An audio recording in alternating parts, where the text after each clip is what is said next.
A show where we teach you how to hit the high note. Neither of us can sing. Nope. But we can teach others. Those that can't do, teach. I hate that saying. Yeah. That's so mean. It's horrible. Because obviously you can do because you're showing other people. And it's as if we live in a meritocracy and we don't. Yeah, who cares? Many people that can do have to teach because of an unfair system. I mean, this is the sort of comedy you've come here for. So this week I thought we'd talk about maternity leave. Uh-huh. And more specifically when you work for yourself and there's nobody holding your job for you. Yeah, so what are you going to do? Well, I'm a little afraid. I'm basically planning to take like 6 weeks off. Okay. Which is much less than I would like to. Sure. And what does off look like for you exactly? That's a great question. Yeah, not to call you out, but to call you out. I'm not going to see clients for 6 weeks. Okay, huge. But I also feel really guilty about that. So I'm accessible over email. And then I think I'll also tell them that, if there's a crisis, then we can schedule this. Allison, no. If there's a crisis. Then they have to have other safety nets. Well, no, that's the issue is that with your therapist, then when you take a mat leave, you are obligated to provide them with other therapists during that time. But as a coach, it's a different structure. Send them to me. No. Why? Okay. If you're one of Allison's clients and it'll be fine. It'll be fine. You think you're qualified to be a relationship coach? For 6 weeks? I could handle 6. How much bad could happen in 6 weeks? Oh my God. You know what? You come back, everyone's actually cured. Whatever the problem was, cured, done, finished. Even the way you're talking about it is problematic. Whatever. We're not working towards a cure. Okay. We're working towards clarity and coping skills. What if you were just cured? All right. And then we've been banking the Starter Marriage podcast. Yeah. To get me through those 6 weeks. Right. So we'll have like a bunch of episodes that are pre-recorded. So you'll be looking at me on screen going, why is she still pregnant when I know she actually has had the baby? And that's the magic of cinema. So I protected that. So like I've been having to do a lot of prep work for that to like get that, banked. Mm-hmm. And then I will be in between having to like do book stuff because hopefully this next book will be like copy edited or like there's a chance I'll have to like do some copy editing. Mm-hmm, but copy editing is like, I approve this comma. Like I feel like I can do that. We'll see. Actually, I heard that in the beginning when the baby sleeps all the time, it's sort of boring. Or, you're exhausted. Yeah, you're exhausted. But also, like, the baby's not really given much. There's a lot of sleep time. But there's really also a lot of breastfeeding. You. That's the worst part, I imagine. So, we'll see. My plan for my Substack is that I will try to maintain it. And Girl, what? Well, because this is the thing. When you work for yourself, it's like you can't just like disappear for 6 weeks. You can't bank articles? I don't physically have the time or mental energy to be writing multiple articles a week in preparation of this maternity leave. It's hard enough for me to write one a week. The idea of like writing 2 or 3 to be banked is like I don't have anything to say. So you're just gonna in the moment be like here's the latest baby update as it's happening. Or like, it's like how I normally do it, right? Like I write one a week and it's either something that's like super present, that's like actively happening to me or something I've been reflecting on.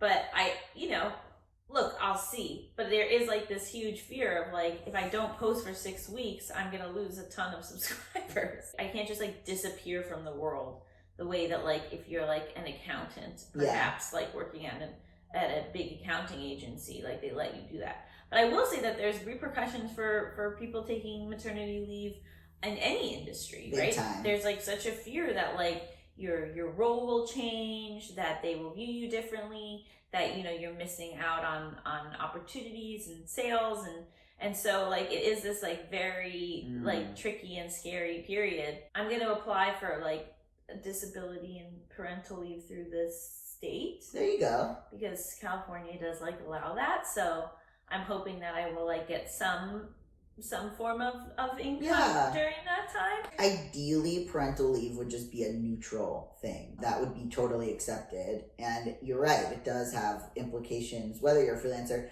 but at a job too. I think also there's, I don't know, I'm not a dad, but I think there's probably also some, well, you're just a dad. Like, how much leave do you need? You know what I mean? Like, Well, some places provide good, paternal leave, parental leave, and some don't. Yeah. It's really like, I think, kind of company to company. That's what I was doing at Autostraddle. I was their editor-in-chief for 6 weeks while Reese was on maternity leave. Was she available at all? I think maybe somewhat, but she wasn't in the chats or anything. And it was the second part of her mat leave, so they gave her like 12 weeks or something. Oh, wow. Yeah. That's so nice. Yeah. I have to say that there is, like, as much as everyone's like, having newborns is going to ruin your life, it's going to be horrible, it's awful, there's a part of me that's like, but I'm not going to have to think. Right. Right. Exactly. Like, yes, I will have to think about, like, keeping track of what the baby's been up to and stuff, but, like, I'm not gonna, like, have to be writing a book or, no, it's like, in the moment. be, like, really present in sessions or, like, yeah. the Substack's, like, once a week. I'm not gonna have to think of, like, podcast ideas and all this stuff. Like, there's this element where I feel like I'm gonna get to switch into such a different mode. You might love it. And I think it might be really wonderful. Yeah. You might love it because it's so immediate. Like, I'm just, like, really excited to, like, kind of get to, like, turn, like, that part of my brain off. Yes. And focus on something that isn't career. Yeah. And that, like, is in the moment and is also extremely important. Mm-hmm. And I think for people like me and you, not thinking about career is kind of wild. Right. I know. I'm almost wondering, like, will I be able to do it? Like, will I be, like, nursing my baby and being like, how do I make a TikTok about this? No. Or will I be able to just, like, don't do it, not feel the pressure? But there is so much pressure as, like, a content creator to, like, be ever present on the internet in some way. Yeah. And I do feel a lot of fear around fully disappearing. Like, I feel like I'll have this pull to, like, at least once a week I should be posting. But that's, like, the reality of life, right? Like, yeah, and don't judge yourself. You might want to. You might find you don't want to. You might find, like, oh, I actually do have fun ideas. Mm-hmm.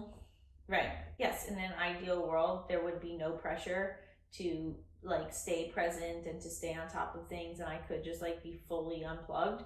But, like, that's just not the reality in which I live. Mm-hmm. Like, I can't just, like, take 3 months off and, like, and just, like, disappear into Mm-hmm. motherhood, Mm-hmm. because there's, like, repercussions, and I'm the primary breadwinner, and I, like, have to get back to work, and I, like, Yeah. it would be nice, but this is the reality. I'll write your Substack. I'll pretend to be you. Stop trying to take over my stuff. No, I'm just trying to help you. What would the Substack be about? It would literally seem like ChatGPT was writing it. It would be like, how OCD affects my baby. Like, it'd be like ChatGPT writing for Allison, but just be me filling stuff in. Ways Inspector Gamache will influence the way I raise my child.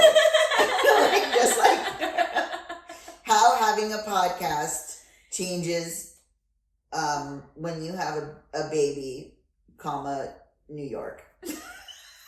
I saw this great Substack note that was just like if you're needing to use ChatGPT to write, just don't write. Like, exactly. You don't have to be a writer. Yeah. No one is forcing you to be a writer. Right, exactly. I know, because people are like, I want to do all of this stuff, so I should have a Substack about it. And I'm like, you also don't have, like, just do the thing.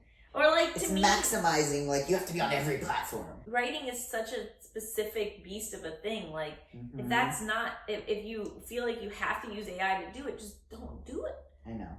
Like, use it for, like, your emails and your marketing and your whatever, but, like, the idea of using it for, like, personal essays is so weird to me. Yeah. Yeah, they're gonna think it's ChatGPT, but it's really just gonna be me. I wonder how long I could write as you before people would go, is this Gabe? One paragraph. Hey! I think I could write as you. What the hell? I have different styles. What style would you even match? Like, on your Substack? Yeah. Yeah, just sort of like, like in your face, kind of like a lot of like scenes that have happened, quotes, like little dialogues, like snippets between, you know, like your takeaways. Okay. Random pop culture references. Yeah. Yeah. All right, so maybe during my maternity leave, I'll take over your Substack. Sort of just a creative experiment.